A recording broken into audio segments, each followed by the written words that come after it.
Welcome into the Paul Kuharsky podcast live from Edleys.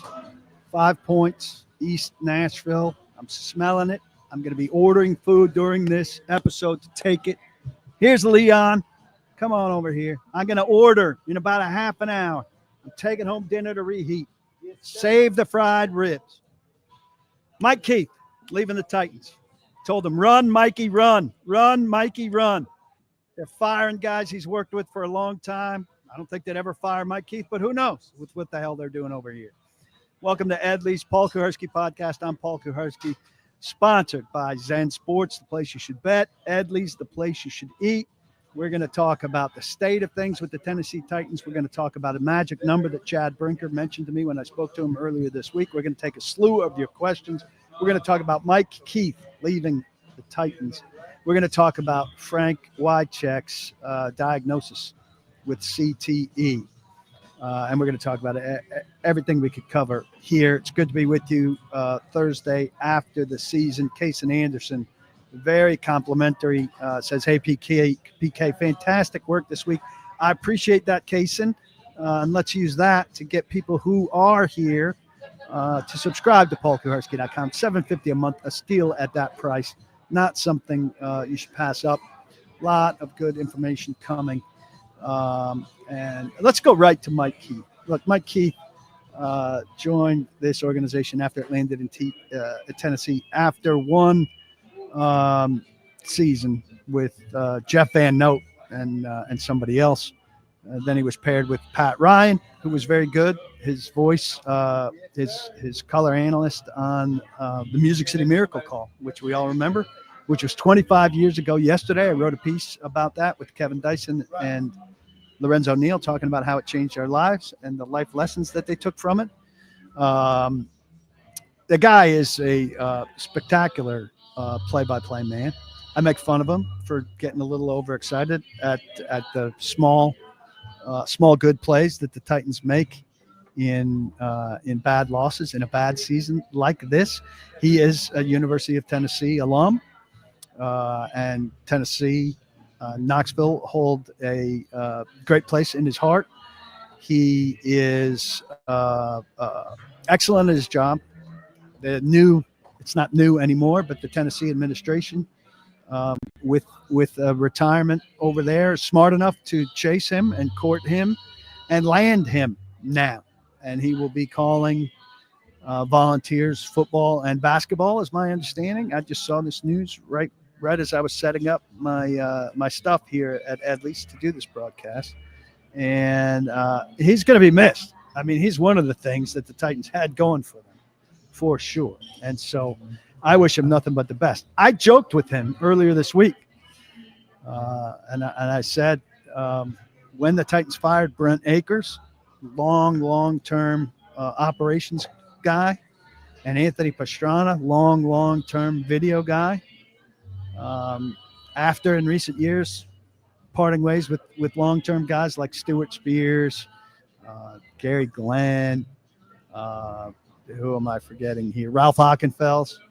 These are guys that Mike Keith grew up with in the Titans organization. They were dear friends of his. And I commiserated with him. They're friends of mine too, not to the same degree. They're friends with Mike's because they're on the other side of the door, obviously. But, this guy's a commodity. Now, Eric, saying king of the softball interviews, never asked a tough question. Well, he's not in a position to ask a tough question. He's an in-house employee of the Tennessee Titans. And you shouldn't judge Mike Keith by the stuff he did during the week. Mike Keith gives you a good call of a football game. I listen to every home game from the press box at the Titans Stadium, at Adelphia Coliseum, at LP Field, at Nissan Stadium. Every game I've been at, unless I've screwed up and not had a radio there. And I'm on my second one. Always have one earphone in, listening to the game, unless Titans radio has made it too difficult with the delay and they're 3 plays behind. Preseason games that I've not been at, I've tried to listen to Titans radio on top of instead of the call being broadcast on the television. It's hard to do, though, if you want to stop and rewind a little bit. I wish I could listen to their radio broadcast at away games. It's just simply not feasible with the delay. But Mike, with Pat Ryan, with Frank Wycheck, and now with Dave McGinnis, an institution for the Tennessee Titans. Came out, met with my all-22 group over some chicken and some drinks. I don't think he had a drink, but my guys had some beers. Really good. Kim Dunaway with a great question. Who gets the job? I mean, I think they got to cast their nets far and wide. I don't think there's anybody obvious in Nashville as a candidate. Kevin Ingram's the first guy that jumps to mind, and I would imagine I would think he would definitely want it. I don't know how the team feels about him, but I don't think there's an automatic guy. Once upon a time, it's not going to be Buck Reising. Once upon a time, it would have been Jonathan Hutton, but I think his career's taken him a different direction where he is not in line for it. And so I think it's a very, very difficult job to replace. And in many ways, I wouldn't want to be the next guy. You don't want to be the next guy. You want to be the guy who's after the next guy. Josh F. jokingly says, maybe they hired 2 people for the job. I'm sure the job description has changed. That's a very good sarcastic line, talking about the Chad Brinker GM setup now, and how the Titans, upon firing Ran Carthon, have said, the GM is a different job, totally different job than it was 2 years ago, which is ridiculous. Rhett Bryan, I don't think it considers himself a play-by-play man, Brad. He's very tied in and a very big part of Titans radio, but I don't think he's a play-by-play man. I'm told Amy Adam Strunk just posted a Strunk statement. Sorry, my bag just fell on my cords. So let's see what Amy Adam Strunk had to say. Here, I'll find it on Twitter, which I still call Twitter, not X, and see what she said about Mike Keith leaving the Titans. I think it's important, an important moment in the history of this team. Few individuals have had as profound an impact on the Tennessee Titans as Mike Keith. From the moment we announced our relocation to Tennessee, Mike became more than just a broadcaster. He became the voice that welcomed an entire state to our team. With his passion, professionalism, and unmistakable energy, Mike introduced countless Tennesseans to who we are, starting with those first pregame moments on Tennessee stations that carried our games. Mike's contributions extend far beyond the booth, with an unparalleled talent that's earned him 12 Tennessee Sportscaster of the Year awards. He's brought our stories to life, shaped our identity, and helped build the devoted community of Titans fans from Tennessee to far corners of the globe. He's traveled across the state in and out of season, building connections within our communities, and his unique personal touch brought each person closer to the team. With immense gratitude, it is my honor to announce that Mike Keith will forever remain the original voice of the Titans and will be immediately inducted into the Titans Ring of Honor. His legacy is not just in the accolades, but in the hearts of millions who fell in love with this team thanks to him. Amy Adam Strunk. Very nice statement, and no getting around a huge loss for the franchise in a time of transition where somebody you really would like not to lose. We'll move on. If you have questions about him, are they keeping Colt and Holtz? CA said. I would expect news on the coaching staff by the end of the week. Could be today, could be tomorrow, could drag on into next week. Who knows? I don't think, has to be fast. Those are the two guys who would be gone. I'd be absolutely surprised if Brian Callahan can make a case for keeping Colt Anderson, despite the fact that Colt Anderson was screwed by the roster. And they did a very good job stocking this roster. And that was a strike against Ran. This team acted like it didn't understand what you needed to have on a special teams roster. The back end of the roster has to be guys that you can't have all guys that need to grow into it, like James Williams, who became a good special teamer by the end. But they ultimately signed Daryl Worley, who ended up starting, but was a good special teamer before that, Justin Hardy. They signed those guys because they were in desperate straits because they didn't have guys like that on their initial roster. Well, what the hell is the wait? Just awful. So classiest thing Amy's done in a while. I mean, we're not going to give Amy great credit for putting out a statement about a institutional guy for her team. It's basic management. Keith is Keith. We're going to honor him by spelling his name right in here. I mean, things lined up well for him at a time where the franchise is at bottom, and changes are being made in management. They're not showing loyalty to a lot of long-term guys. He gets out to, a dream job, and there we go. CA says Holtz and Colt Anderson were Callie's hire and boys. Shows Callie struggles to hire assistants. The defensive guys were all Ran hires. Not all of them. Not all of them. And the defensive hires are no home runs. Frank Bush is no home run. Frank Bush has never developed anybody of note as an inside linebacker coach, and the Titans saw fit, whoever's hire he was, to hire a guy for a third time. Yeah. If you fired him twice, you probably shouldn't hire him a third time, would be my philosophy about Frank Bush. I think they're like all staffs. There's some good people on this staff and some not so good. And I'm not defending Callahan here. I think he's had some bad people on this staff. But I remember Jim Schwartz telling me one of his big mistakes when he was head coach in Detroit was thinking that his initial staff was his permanent staff. Different people become available, second year, the third year, and you have to be willing to move on. Robert Stutter takes this from a different point of view and says, I'm excited about Mike Keith as a Vols fan. Huge get. Jay Fierro says, where are Ran's Pro Bowl players this year? Everyone brags up his roster that he didn't deliver. And we can head right into this Ran Carthon and his personnel acquisitions. But let's talk broadly. General feeling I got from the fan base and that most of the media fed you was that either everybody had to be gone or nobody had to be gone. Right? Now, I don't know why that was the dichotomy and why that's what most of the fans agreed on. That's obviously not what happened. But if that was your thing, everybody goes or nobody goes, that's fine.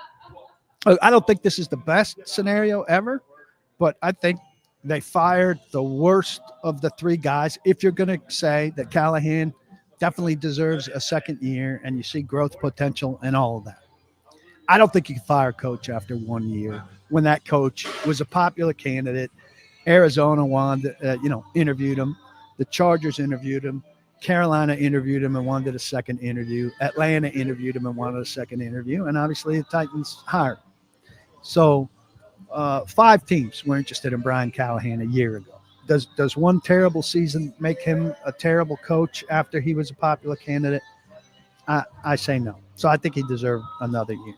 Now, I spoke out in the name of continuity, and I thought they should keep everybody for one more go-round, because if next year then went poorly, you'd fire everybody, you'd get everybody hired on the same schedule.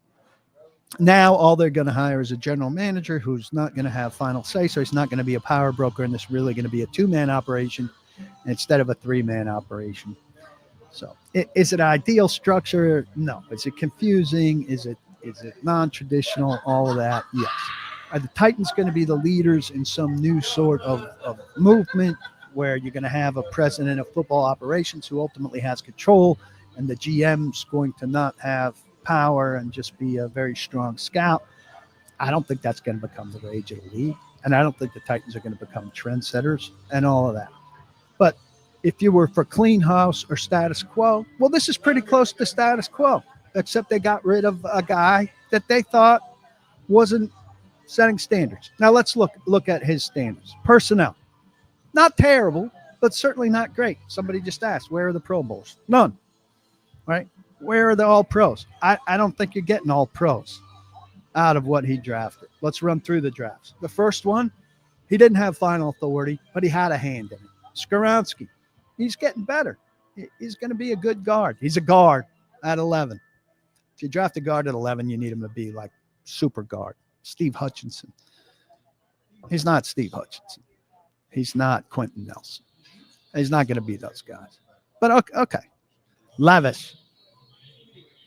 Well, bust. If he turns into something, it's probably not going to be here. And he certainly hasn't solved your quarterback problem. Number one thing they need this year is a quarterback. Tajay Spears, good little back. Part-time player. Can't draft a part-time player in the third round, in my eyes. Josh Wiley, third-string tight end. Fourth-round pick. That's fine. Not excited about him. Jalen Duncan, they're playing him at the wrong position. He's not a good player. Maybe he turns into a depth guard for you. Colton Dow, to be determined. This year, with personnel authority, as far as they told us, they have no reason to believe that Ran Carthon did not have authority over personnel this year. Drafted J.C. Latham. Looks like he could be good, but did not finish his final year on the upswing and did not finish his final year giving you total faith that he's the left guard no matter what going forward. I think he's going to be a good player. Most of us think he's going to be a good player. But 7th pick in the draft at the end of his rookie year, you want to know for sure he's not a question mark. And this guy could be right tackle. Sorry. Sweat. I get a lot of crap for being too hard on Sweat, apparently, because I want him to do better at collapsing the pocket and influencing the pass rush. Great run stopper. Going to get better. Concerns about his weight turn out not to be a thing. I think he's going to be good. I don't know that he's going to be great. At 38, I want more out of him. No third-round pick from a dumb trade up for Levis. Cedric Gray, inside linebacker, should be plug and play in the league. I understand he was hurt early. They didn't play him much late when he was healthy, when they didn't have anything at inside linebacker. Arrow's not up for me. Jarvis Brownlee, I think probably his best pick for value, for spot. 5th-round pick, very good pick. Jaquan Jackson, I'm ready to call him a bust. He can't catch punts. He's inactive for the last 5 games of the season. Did nothing at receiver and minimal chances. James Williams, promising special teamer. Is he going to be a starting inside linebacker? Probably a long shot. Jalen Harrell was on the field. 7th rounder on the field is nice. When you're on the field, you got to make a play once in a while. Didn't make a play. The Colts, who are a middling, lost franchise like the Titans, had 21 picks in the last 2 years. Say what you will about what they've done with them. 21 picks versus the Titans, 13 picks. The Colts had 9 picks in the top 4 rounds. The Titans had 6. This is somebody you're competing with directly. You want to be a draft and develop franchise. You better get on a track to be more like the Colts have been the last 2 years and get yourself 21 picks, where your hit rate doesn't have to be out of this world to draft and have a draft and develop roster. When you have 13 picks in 2 years, your hit rate has to be a lot bigger to draft and develop. So what do we think about that? I don't think that's a outrageous analysis of what he did. Is that a case for him keeping his job? I don't think so. Certainly not compared to the first 2 years of John Robinson. Doesn't hold a candle to the first 2 years of John Robinson. Andrew Frill wants to know if people are done calling Amy Adam Strunk mom. I think we should be done with all of that. In J-Rob we trust. Let Rand cook. Mom for Amy Adam Strunk. Treat them like normal people. They're normal people. Call them by their name.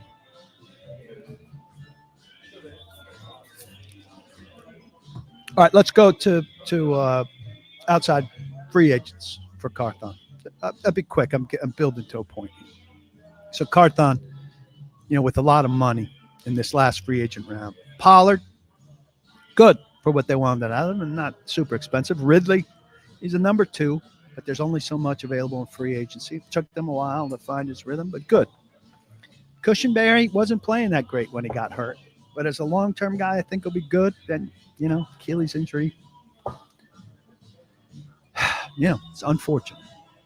Snead, it's got to have a big year next year for that to be close to worth it. But you did give up a third-round pick for a guy who had a bad knee. Now, there's the bad knee, make him injury-prone for the quad. It's tough. It's just hard to swallow. You can't see the quad thing coming, but it's hard to swallow. Owuzie was not very good. Too slow. They could have to swallow a cap number this year. Sebastian Joseph Day, good dude, good acquisition for the price. The kind of guy they're going to be looking for in supplemental free agency. Boyd, that's a Callahan desire. Too slow. Didn't give him enough. Need an upgrade. 1-year holdover. Diggs, nice player. But if you're looking to reduce injuries, you got to go younger at that spot. Older guys, more likely to get hurt, right?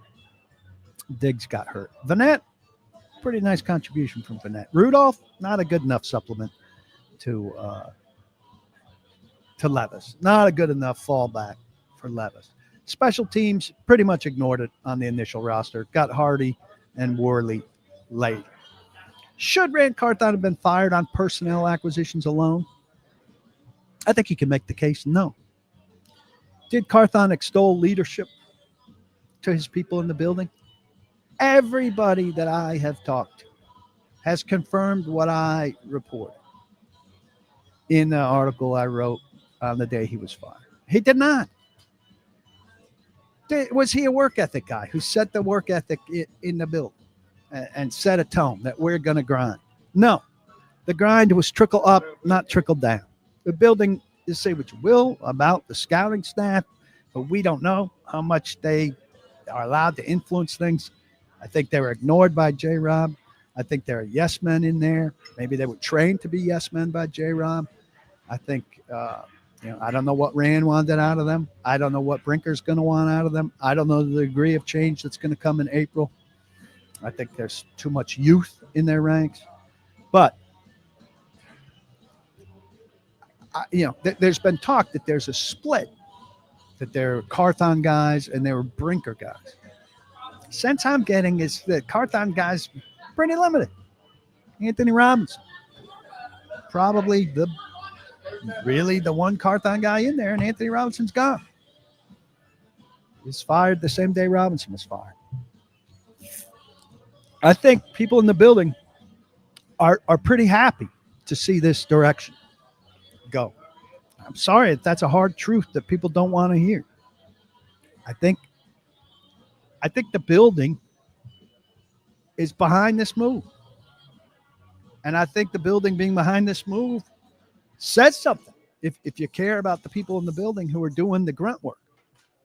If you're doing the grunt work and this is what you want, does that count for something to you guys? It counts for something to me. And I think it should count for something to everybody. So what do we think about that? Get a pen here. Make some notes while you talk. Ed Henry says, curious about my Ran article. In the past with an editor, would I have been allowed to publish it? And what goes into deciding to publish it or not? I knew all of that stuff well before. This is not stuff that I got after Ran was fired. This is stuff I knew and that was building during Ran's tenure. Now, I didn't publish it during Ran's tenure for two reasons, really. One, I didn't have it all the way. People weren't as willing to say these things. And I have these things from at least 4 people, 5, 6 people. But I wasn't as comfortable publishing it while he was working for the team. I wasn't comfortable publishing it while he was working for the team, and people weren't as sources weren't as comfortable with me publishing it while he was with the team. I think if I was working, I don't know, ESPN might have soft pedaled it because of some circumstances, but Tennessean, I think would have been able to write it if I sat down with my boss, explained the sourcing of it, and told him the importance of it. And again, I will say, and if you read it clearly, and I think most of you in this room did read it clearly, it's not the fact just that he left the Levis workout early. It's not the fact just that while other people looked at film on plane rides home, he did not, though most general managers do, and that he chose to nap. That irked people. That's the important part. It's not what he did, it's how it impacted people. People did not like it. It rubbed them the wrong way, and it was counter to how most people in his position behave. That's, to me, significant, right? He's supposed to set the tone and lead scouting staff and be collaborating with the coaches and with the rest of the people, and they didn't feel like he was doing that. And the more I've talked to people now, the more I feel like that's definitely the case. So I'll say this: since I wrote the Ran Carthon story, I've gotten positive feedback from more than one person in the building about having brought those things to light. And I thought that there was a split between people who supported Carthon and people who supported Brinker, and that this might cause kind of a divisive feeling that needed repair. I do not think that any longer. I think that virtually everyone, if not everyone, likes what happened, feels like this move has united everybody and offers some sense of relief and direction, and they're pleased with what's unfolded. Now, I know there's kind of a ridiculous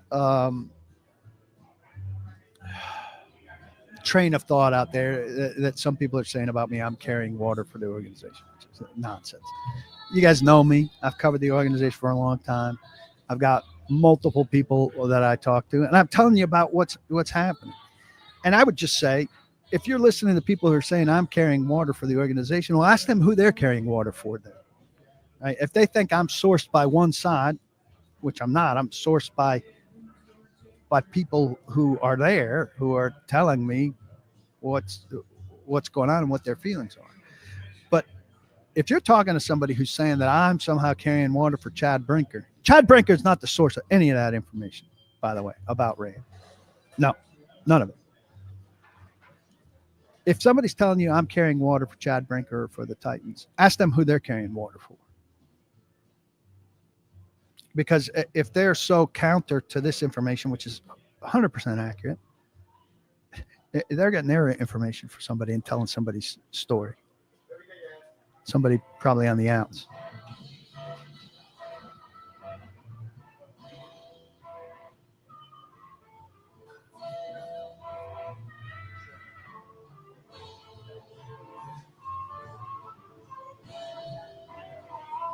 Jay says, reports inside the building, Brinker wanted Callahan gone. There's one report that I've seen / heard, report, I would use the word loosely, that Brinker wanted Callahan gone. I don't believe it to be true.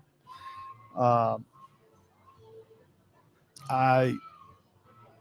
tone coming from inside with a few weeks left was that there was universal support for Callahan to get a second year.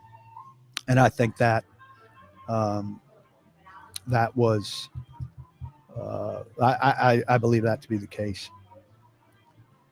Did Brinker have a hand in drafting Levis? Well, my understanding is that everybody had a hand in drafting Levis. I mean, Brinker was an assistant GM the year they drafted Levis, right? So, I mean, did Anthony Robinson have a hand in drafting Levis? Those guys are very much underlings. The two people who were important in drafting Levis are Vrabel and Carthon. And then, the owner has to go along with it. I don't know how much the owner is chiming in on a second round pick, but probably given approval considering it's a quarterback and they made a trade up. So I think, Ran and Carthon decided to do it, and Amy said go. Now, the third person that would have been involved in that would have been Ryan Cowden, who still held some power there. Monty Ossenfort was still around at that point, right? So, I mean, Brinker's pretty far down the totem pole at that stage. I did not hear Charles Robinson this morning. I'd like to hear it. John Shepard's given me a little bit of a summary. Charles Robinson said the Titans more wanting the GM to be the scouting czar like the Lions. Is this what I'm hearing? Well, I mean, I don't have to go very far to hear that. That's what Brinker said in his initial thing with Jim Wyatt, and then in conversations with me, with Nick Suss, with other people he talked to. He wants this guy, and this reinforces some of the stuff about Rand to be all ball all the time. I think it's pretty clear from indications there and from my reporting that Rand is not perceived as all ball all the time.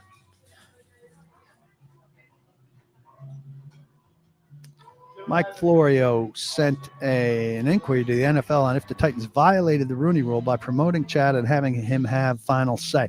That's interesting. I hadn't thought about that, and that is interesting.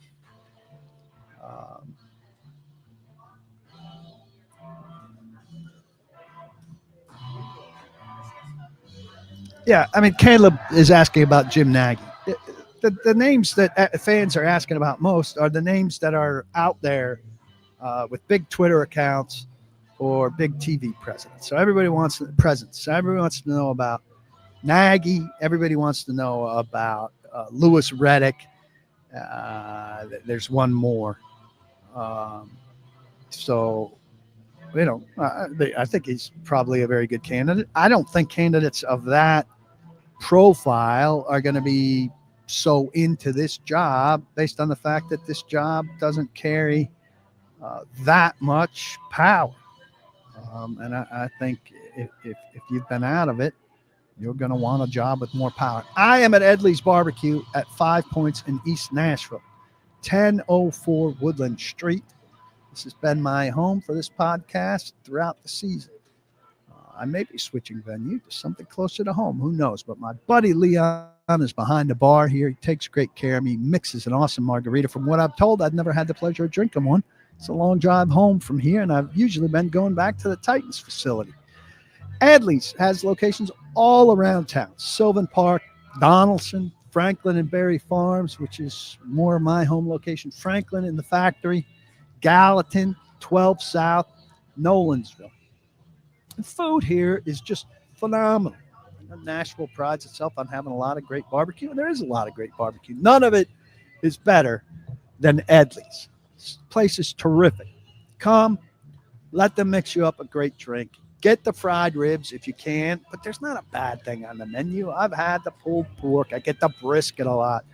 They've got the burnt ends come on spicy kind of grits. Delicious. You got kind of a 3-bean salad. It's one of my favorite side dishes. Fries are great. Everything is great. You cannot go wrong here. So I can't encourage you enough to come have a meal. I know a lot of you are regulars already at Edleys. Make an extra trip on behalf of the Paul Kuharsky podcast. Beer is cold. Drinks are well mixed. The service is excellent and friendly. Prices are reasonable because the food is so good. Edley's BBQ. Go to edleysbbq.com to find the location nearest you. Make a visit. Your mouth should be watering now. Smell it through through your phone where you're watching. So good. Don't miss it. You need to be here. Join me. Listen, I want to talk for a second about Frank Wycheck. Frank Wycheck, we celebrated the 25th anniversary of Music City Miracle yesterday. Frank, pivotal in the middle of the biggest play in franchise history and one of the biggest plays in the history of the NFL. And then we talk about Mike Keith leaving the Titans to go be the voice of the Vols. And Mike Keith sat in the booth with Frank Wycheck for a lot of years. Frank as the color man for Titans radio on broadcasts of their games. Frank's daughters issued comments this morning as they released the results of the study of his brain. And the results of that study was exactly what Frank thought the results of that study would be. Frank has third stage CTE in his brain. And it sounds odd to say, but I was a friend of Frank, and I think his family in these comments, it certainly sounds like it. And I know other friends of his say the same thing. It's kind of a sad relief to know that what he thought he had, because it explains why Frank later in life was how Frank was. Where he couldn't bring himself to action a lot of times. Getting on a plane to make a trip was a difficult thing for him. Some days he just couldn't get his ass going to go to work and stuff like that. And it was a really hard thing. And his daughter, Madison, I'll just read a little bit of what she said. When my dad retired, I worried about him every day. I never knew if he was eating, drinking enough water, making it to important appointments, or doing anything else that a healthy-minded person would be doing during an average day. This went on for years as we knew his health was in rapid decline. My dad explained that it felt like his brain had a thick brick wall inside that stopped his will to follow through with anything, no matter what it was or who was involved. Regardless of his CTE symptoms, I will always believe that God intervened to allow him the opportunity to enjoy our weddings, his grandkids, and all the other things he truly wanted to be a part of before he left us. If one thing could come of this diagnosis, I pray that the families all over the world would consider my dad's story as a cautionary tale regarding the long-term consequences of repetitive brain trauma in athletes, and to carefully think about their careers in professional contact sports. I mean, that's jolting stuff to hear from a daughter about her father. And I do think what the NFL would like to happen is for Frank Wycheck's generation of players to quietly go away, the guys who are going to have CTE, because they think, I believe, that the generation after him, from practicing less, from not having 2-a-day training camps, from some of the precautions that have been put in the game with high-speed kickoff returns done away with penalties for running backs lowering their heads, with defenseless receiver stuff in the game, that they think there are fewer collisions in the game, and that there will be, out of fewer collisions in the game, fewer cases of CTE. And if they could just get past this generation, they'll be able to sweep these things under the rug, or put this generation in the past. And if they could put this generation in the past, they can, I want to say, wash their hands of it. And if they can wash their hands of it, they could just make people forget. And they want to make people forget, or just get right past it. And if they could get right past it, they'd look less guilty of looking the other way when they knew stuff like this was happening. And so, look, we all saw what Frank was going through, and I saw him suffer. It was guilty too. There were some days I think Frank felt okay and could have come to work and chose not to. But there were more days where he had a headache and he had this brick wall in his brain that didn't permit him to go. So it's just a cautionary tale. Keep this in mind and encourage guys to wear guardian caps. They're not stopping concussions, but they are helpful at reducing the impact of contact, particularly at practices where smaller glancing blows have been impactful in the past and can be maybe less impactful. There are some situations where they help. They don't stop concussion. But cheer on any developments that are intended to reduce this stuff. Let's get rid of the kickoff stuff. This kickoff is boring as hell now. That's fine. And I'm not calling for two-hand touch, Fred, but you shouldn't be so cavalier about it, because it basically killed this guy. He fell from a fall, but he fell because he had CTE. So onward, and positive memories to Frank, to Deanna, to Madison, to Sharon, Frank's ex-wife. I love them all, and I wish for it. But Tajay got a concussion wearing a guardian cap, but maybe it would have been a worse concussion out of the guardian cap. Nobody said a guardian cap stops concussion. Said it makes things a little bit safer. And if you're wearing, look, the concussion is your brain moving inside your head and hitting the wall.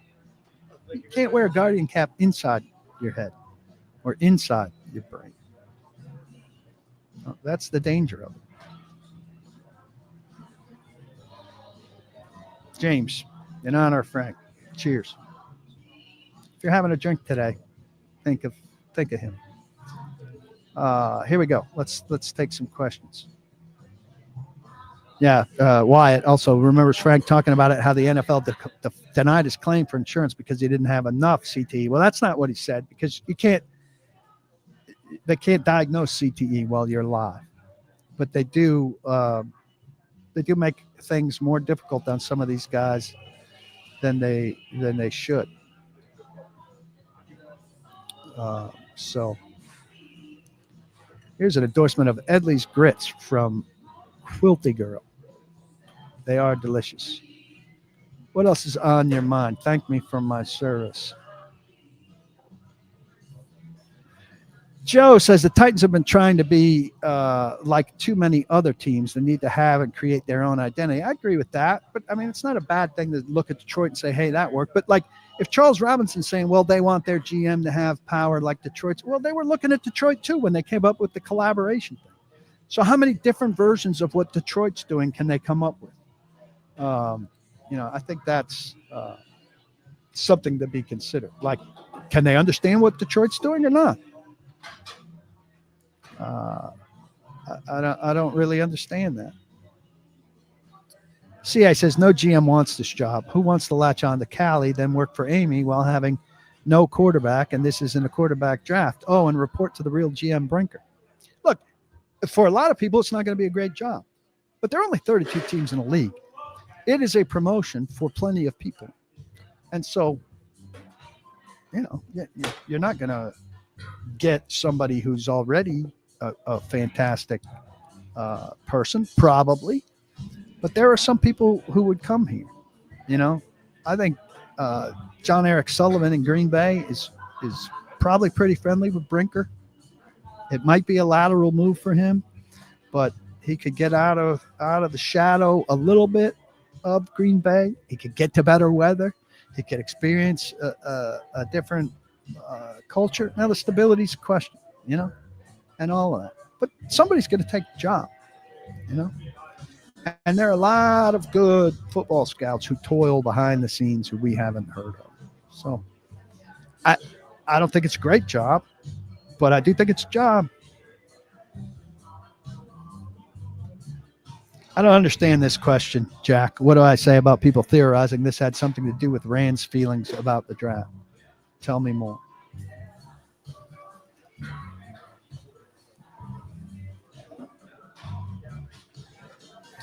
Luke, any of this conversation amongst fans even matter? No, not really. Chance of hitting at GM, as they're calling it, and hitting on a quarterback are very slim. Still try. I can't imagine Brinker, the GM, Cali, are still here in 2 years. Well, you never know. Teams have turned it around. It looks bleak right now. But,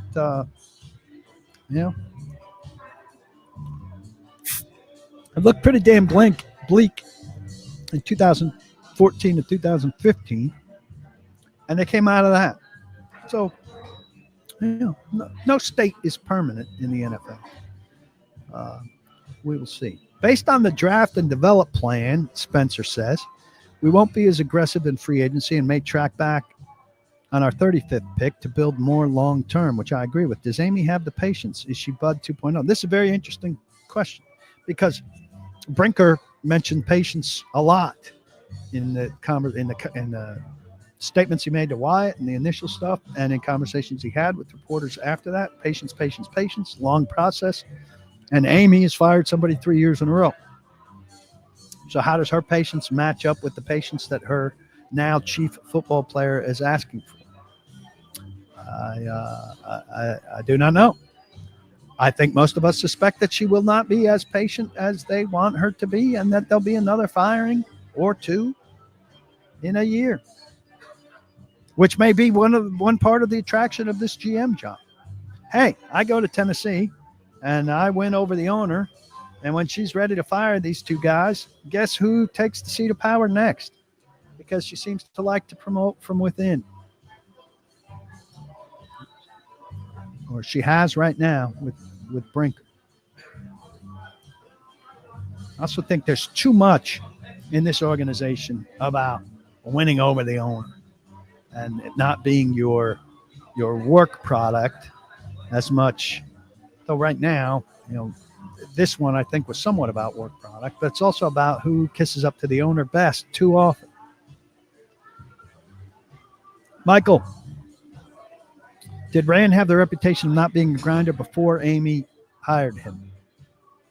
I talked to people who had worked with him in St. Louis / Los Angeles. I don't know where the Rams were when he was with the Rams. It may have been in transition. And with in San Francisco, who were surprised that he got the job because they did not think he was yet qualified based on how he worked. I heard a great argument, says focus on whether to draft or not. The take was if you build a team, then draft and get a bust, it puts a team in a worse position than drafting a quarterback, than building around the guy. I mean, a lot goes on with this. Mike Herndon's very good on this. If there's a quarterback there that you believe in, you draft him, whether your team's built up around him or not, right? Josh Allen wasn't drafted into a great team. Joe Burrow wasn't drafted into a great team, and they helped make those teams great very quickly. The thing is, and I agree with Mike, if that quarterback's there, you take him unhesitatingly. But if Shedeur Sanders isn't that quarterback, it doesn't matter whether you have a team built up around him or not. If Cam Ward isn't that quarterback, it doesn't matter if you build it, I mean, it'd certainly be better if you drafted him into a better team. But I don't really believe either of these guys are it. Now, we're wrong about a lot of quarterbacks, but also I agree with the thing that you're going to miss most of the time on first-round quarterbacks. Dwayne loves him some Edleys. Smart man. And Jay goes to Edleys and Berry Farms. We might cross paths there, Jay. Scott Hall, Titans going to play Vrabel's Patriots at home next year to an empty crowd. Going to be a great time being lit up by Drake. I don't think that'll be an empty crowd. I think people will find that pretty intriguing.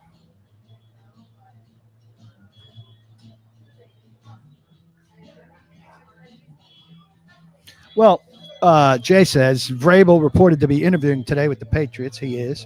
Seems Mayo was always the obstacle to Vrabel being traded. Well, he was, but considering that there turned out not to be widespread interest in Vrabel beyond the Patriots were Mayo not contractually bound to get that job, then I don't know that the Titans were going to be able to trade him anyway. What else we got? I'll tell you about Zen Sports. Zen Sports, longtime sponsor of this podcast. Unfortunately, I do not have a pick for you. No danger first wager bonus. If you lose your first bet, you get refunded up to $1,000. Go to Zen Sports, download the app if you're in Tennessee, and use the code TNPaul to sign up. TNPaul. You do that, You bet as little as $10. You can bet as much as $1,000 on any bet with odds up to 5 plus 500. You do that, and guess what? You win, and you've got a hell of a bankroll. You lose, and within 24 hours, you get your money back. It's a very safe way to get it started with Zen Sports. And if you're using TN Paul to log in and you're a big Titans fan and for some reason you're not already a member of paulkuharsky.com, boom, $81 value. You get 1 year of paulkuharsky.com for free, gratis, nada. Sweet deal. I don't know why you wouldn't do it. Let's check in with JT. I think JT is in the room. JT, are you in the room? Indeed, I am. Do you have a playoff pick or two, since I foolishly did not prepare one? I do like. I have a few. I like the Chargers on Saturday -2.5. I think it's moving closer to 3, but I'm fading the Houston Texans once again. I like what Harbaugh's doing with that Chargers team. Yeah, I think that's a good pick. I think Houston is not playing its best football at the right team. What's your other one? My other one is actually not NFL, but I really do like Notre Dame tonight. I think this is where the James Franklin big game narrative ends up, and they lose out tonight in the college football playoffs. So I'm taking Notre Dame as well tonight on that game. Would not surprise me a bit based on the James Franklin thing, Jimmy Frank, as some of us call him. Also, it feels like maybe there's something special about this Notre Dame team. I don't know. Maybe I'm just buying in on what they've done so far, but I think they've been painted in a very nice light, and they deserve it. I'm imagining you grew up in the area, did you not? You grew up in Cincinnati? Yeah, close enough. I mean, are you a Titans fan growing up? No, not a Titans fan. We had season tickets to the Bengals, so to the Bengals. I'm just wondering your perspective on Mike Keith and how long you've listened to games on the radio and what you think about that size loss for the Titans. I feel like I've been here for about 7 years in Nashville, so definitely even before working in and around the Titans, I was always listening to the games in the car, and just getting to know him over the last year and a half, 2 years, just an absolute class act, and everything that, with Amy Adam Strunk and what she said as well, like giving him that honor, I think is the right thing to do immediately. And I think, ultimately this is a job I think Mike Keith definitely saw himself maybe being in one day, and I'm absolutely ecstatic to see him for the Tennessee Vols next year. Yeah, big loss for the Titans at a time where things are not going so hot. But I wonder if other long-term employees are also looking for new work. Interesting time. Thanks for all your work on the production end of this. Really appreciate it. We'll take a couple more questions here and finish up. Then I'm getting me some ribs for the road. Thanks, JT. Appreciate you. Let's take a look at the notes here and see if there's anything I forgot to empty. Oh, here's one very interesting thing. Here's one very interesting thing that came from Chad Brinker when I talked to him this week. And so this is in him talking about what he wanted in the GM. And I'll just pick up this quote at random to get to the kicker on it. Just all they want to do is scout, go out on the road in the fall and find football players, because we've got to get it right. We've got to get good football players in this building. We've got to get playmakers in this building, particularly at positions that influence the outcome of games. We've got to get to a point where we have 7 difference makers or impact starters on our team. 7 difference makers or impact starters on our team. And he also said we've got to get playmakers in this building, particularly at positions that influence the outcome of games. Left guard. Look, they needed offensive linemen, right? But taking a left guard at 11 was, questionable. And I like Peter Skoronski's game. I like the direction he's heading. 7 is a very precise number. He didn't say a lot. He didn't say anything. He's clearly got a strategy where 7 impact players is the magic number. What do we think about that? And how many of 7 do they have right now? I'd say not close to 7. And he's really kind of emphasizing playmakers there. So let's keep that 7 in mind. 7 is a magic number for the Tennessee Titans. Playmakers. I'm not expecting, and the Titans are at the top of the draft, and we know what that means. You got to have a quarterback. They haven't drafted an edge rusher in the top 3 rounds since Harold Landry. That's 2018. They haven't drafted an edge rusher in the first round since 2010. That's Derek Morgan. That is just not enough. They haven't done that. He didn't say positions necessarily, John Shepard. He's just saying there have to be 7 guys in the mix now. Ed Henry's going to go ahead and speculate here that quarterback, defensive end, defensive tackle, wide receiver, cornerback, tackle. I mean, I would say wide receiver absolutely has to be in the mix, maybe more than one. Running back would be good if he's a playmaker, and maybe they'd consider Pollard at that level in the right thing. But we know the main positions in the NFL: quarterback, wide receiver, corner to cover that wide receiver, edge rusher to go get the quarterback, and left tackle or tackle to stop the edge. So I would say, out of your 7, you're going to be touching on 2 for those 5 for sure. Quarterback, receiver, cornerback, edge, left tackle. Where are the Titans good there? Well, they don't have a quarterback. Ridley's number 2 wide receiver. I'd say you need a wide receiver. Cornerback, they have depth, but do they have a front of the line star? Maybe if Snead is what you hope he is. Edge, absolutely not. Left tackle, maybe.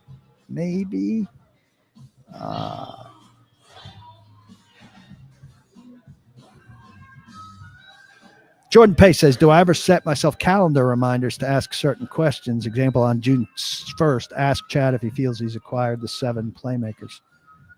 Not calendar reminders, but, this 7 now will be like a question I keep up with. I have, Ed, if DT is not on his list, then Simmons can't be counted as 7. I don't think it's a positional list. I think it's a people list. If you have a DT who is a super impactful player, he can be on the list of 7. I don't think that Jeffrey Simmons is quite there on this list anymore. Maybe he is. Is Jeffrey Simmons best football in front of him or behind him? I think he was better. After the bye week, he was better for a long stretch. I don't know that he finished great, but I think Jeffrey Simmons is more a problem for this team than he is a help because of the leadership problems. And I agree, no more top picks on the O-line because they've spent so much on the O-line. I wouldn't mind a 3rd rounder on the O-line if they have a 3rd rounder out of a trade situation. But you can't do what CA's doing here, where you pre-prescribe positions to rounds. You don't know who's available. You don't know who's been taken. You don't know what positions you've addressed in free agency and which you haven't, and all of that. So you can't say, well, we're going to take this in the 1st and this in the 2nd and this in the 4th and this in the 3rd if we trade back into 3rd and all of that. And perfectly fine with the Simmons trade, Josh says, if this is his peak value. His peak value was previous. He is an impact player. I don't know that he's this list of 7 impact players you have to have. I think he's a very effective impact player on rundowns again, but I don't know that his pass rush stuff is in line with top defensive tackles. Yeah, TK asks, could we even name 7 guys on this team now who are even close to impact players?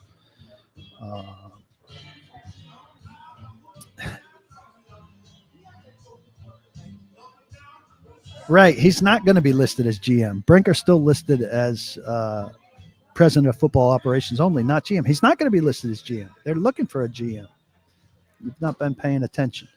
We have been here for 1 hour. I'm going to order some ribs to take home. And then I may stop somewhere else to eat something to hold me over until the ribs for dinner tonight. Listen, do me a favor. Eat at Edleys BBQ and bet at Zen Sports. Ed says he'd be very curious to hear what his priority positions are. I mean, I think you've got some positional priorities, but when the draft is in front of you, getting great players has to be the priority. And I'm not saying draft best player available, because best player available later in the draft, I would do that at number 1 or at number 3. But I don't say ribs are available, James, here in East Nashville. You can't draft best player available in the 4th if the best player available is a corner, especially if you've drafted Travis Hunter in the 1st. Again, parting. Bet at Zen Sports. Eat at Edleys BBQ. Subscribe to paulkuharsky.com. Come join me. Something big from Mike Herndon, personnel related, coming tomorrow. Don't block the box. And please, please be sure to lock your locks. I appreciate you, everybody, and I'll see you again soon. I hope you enjoy all the football games starting tonight. Cheers.